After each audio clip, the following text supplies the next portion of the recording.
presencia de elementos en nuestro organismo. Y aquí vamos a dar una serie de elementos que nos pueden aportar ciertos beneficios para combatir exactamente lo que es este tipo de dolencia. Por ejemplo, en los resfriados podemos tomar como un complemento lo que es la vitamina C extraída de lo que es la rosa del bosque, rojís. También podemos tomar la vitamina A, vitamina E, en una potencia. La vitamina E es potente antioxidante, y podemos tomarla en una cantidad de 400 unidades internacionales, que es como normalmente está dosificada en las cajas donde vienen, están los productos que normalmente se venden en herbolarios o en farmacias. 400 unidades internacionales, pues eso es lo que podemos tomar también, aparte de la vitamina C, la vitamina que es derivada de rosa del bosque, vitamina A, vitamina E, agua, bastante agua. Es decir, eso es importantísimo para arrastrar por la posible mucosidad que se acumule en las vías respiratorias inferiores. Las superiores ya no, porque el agua no va a llegar ahí, o sí, porque si nosotros hacemos unos lavados de las vías superiores con agua salada, vienen ya preparados, pues en farmacia vienen unos productos preparados, hacemos una serie de movimientos de la cabeza, y es decir, lateralizamos la cabeza y nos introducimos esa agua salada, o sea, esa agua, ese suero nos va a limpiar también las vías superiores. Pero como en este caso lo que queremos también es arrastrar toda esa mucosidad, es importante el uso de bastante agua, unos 6 o 8 vasos diarios, para arrastrar esa mucosidad, que no se fije sobre todo en lo que son las vías respiratorias inferiores. También importante como preventivo, ya como solamente como toma para el tratamiento, sino como preventivo, y es importante su uso, es el zinc. El zinc, ese mineral que es, le hemos hablado de él como preventivo de problemas de próstata en el hombre, como preventivo de problemas, posibles enfermedades, de aumentar el sistema inmunológico, en este caso como preventivo también de esos resfriados, o como tratamiento ya en lo que es exactamente la dolencia de los resfriados. Ya luego también hablaremos un poco más extensamente de esas enfermedades de invierno, que motivadas por la humedad, por el frío, por la poca protección personal.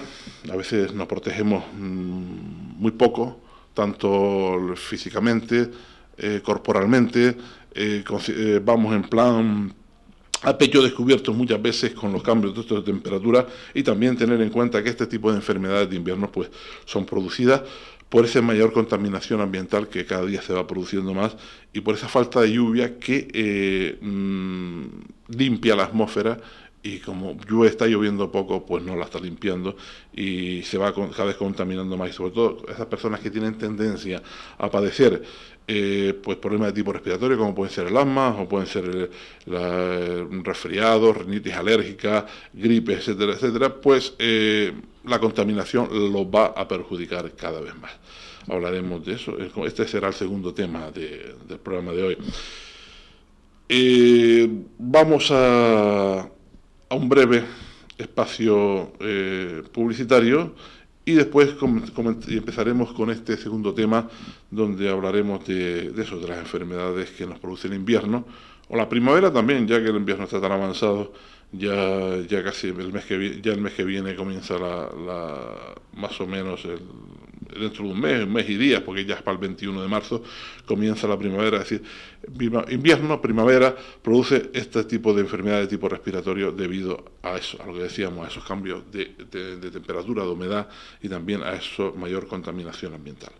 Pues nada, volveremos con ustedes dentro de unos minutos para comenzar con este segundo tema del programa de hoy, enfermedades en el invierno o la primavera. Hasta de nuevo, saludos cordiales, programa Salud Natural, programa número 123. Vamos a comenzar la segunda parte de este programa. A veces nos haremos preguntas como, por ejemplo, ¿por qué nos resfriamos en invierno? ¿Por qué aparece la gripe en invierno? ¿Por qué tenemos esos problemas de tipo respiratorio en la estación de invierno? Pues al llegar a esta estación, la disminución de la temperatura produce una activación, un proceso de enervación de una serie de microorganismos, lo que, sumado a una serie de factores, pues factores personales, factores ambientales, determina la aparición de una serie de dolencias, de patologías, de enfermedades habituales durante este periodo de invierno y principios de la primavera. Los factores que determinan el aumento de este tipo de patologías son los siguientes. Durante el invierno las personas solemos acudir a espacios cerrados, sobre todo en zonas donde hace mucho frío, en grandes almacenes, bibliotecas, restaurantes. Quizá aquí en nuestro archipiélago también solemos reunirnos, pero no con esa, a lo mejor con esa intensidad. Por ejemplo, estos sitios se llenan de personas que buscan ese calor, esa calefacción, evitar lo que es el frío. Todo esto, el calor, la acumulación de personas, conlleva una mayor posibilidad de contagio al respirar un aire que está cargado de microorganismos, mucho más cargado que si estuviésemos en un espacio abierto, en un espacio donde pudiera circular el aire. La humedad y el frío constituyen un caldo de cultivo adecuado para el desarrollo de numerosos organismos típicos en este periodo del año. Igualmente, los cambios de temperatura corporales que se producen habitualmente en invierno son responsables de muchas de estas enfermedades. Sabemos que nuestras madres, nuestras abuelas siempre tápate bien antes de salir que te vas a resfriar. Esa frase que nos repitieron cantidad de veces en nuestra infancia, en nuestra juventud y ahora quizá también ya en nuestra madurez, constituye una auténtica realidad.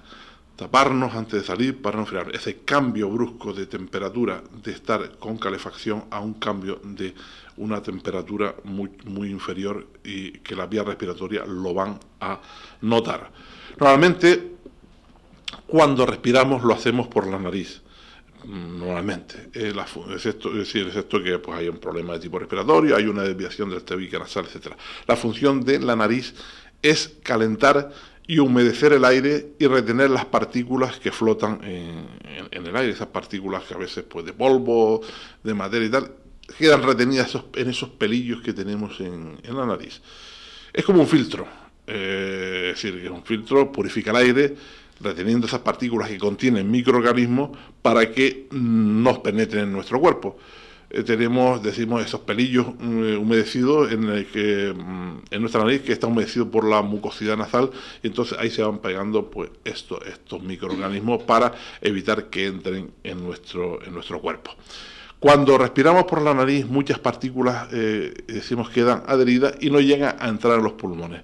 Con el frío, ese es el problema. Con el frío, la capacidad de retención de la nariz es inferior, por lo que hay una mayor posibilidad de que los microorganismos se introduzcan, los microorganismos accedan al interior de nuestro cuerpo. Decimos, el frío, en condiciones normales, esas vellosidades, esos pelillos que tenemos en la nariz, retienen esas partículas, retienen esos microorganismos en condiciones normales, temperaturas normales. Con el frío, esa capacidad de esos pelillos se retraen y entonces esa capacidad de retención de la nariz es muy inferior y por tanto hay mayor posibilidad de que esos bichos, esos microorganismos no se introduzcan en nuestro organismo. Por otra parte, hay que considerar que el aire debe penetrar a una temperatura corporal y también húmedo, para que no produzca daños en el aparato respiratorio. Claro, a veces el frío del invierno produce aire más seco y más frío que el resto del año. Son dos partes negativas, más frío y más seco. Y lo que nosotros necesitamos es